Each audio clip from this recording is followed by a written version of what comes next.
tidak boleh dikasih kesempatan lagi untuk membangun rumah subsidi.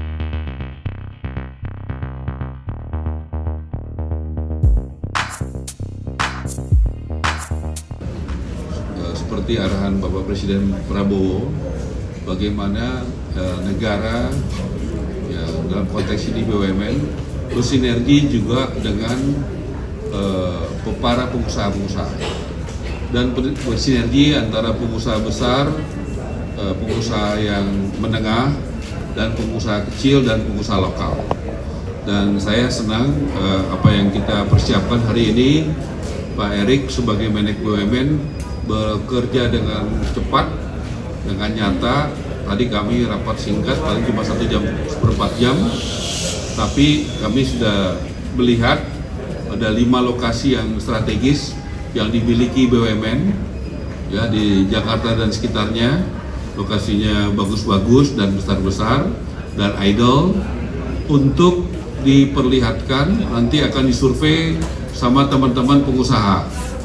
Ya, teman-teman pengusaha akan survei, ya, kemudian nanti dilihat mana yang bisa buat komersial, mana yang bisa buat rumah subsidi, mana yang bisa buat ke atas, mana yang bisa buat rumah landed. Jadi ini adalah suatu langkah nyata, saya rasa Pak Erik ya, yang sangat terbuka membantu kami, dan juga jadwal sudah segera dibuat.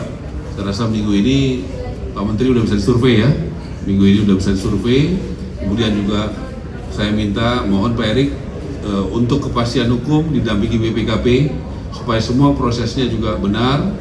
Kemudian juga harus saling menguntungkan bagi negara, menguntungkan bagi rakyat yang nanti mengisi rumahnya, ya, dan juga menguntungkan bagi dunia usaha.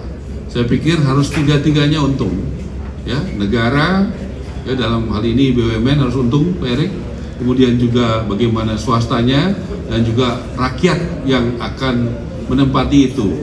Contohnya, tadi saya cerita, saya sudah diminta untuk tegas suara Presiden Prabowo, bagaimana rumah-rumah subsidi itu harus developernya yang benar, yang tanggung jawab.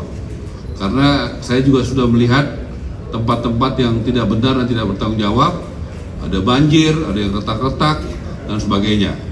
Yang itu saya sudah sampaikan terbuka, tidak boleh dikasih kesempatan lagi untuk membangun rumah subsidi. Karena itu untuk rakyat kecil, bukan berarti rumah subsidi kemudian tidak berkualitas.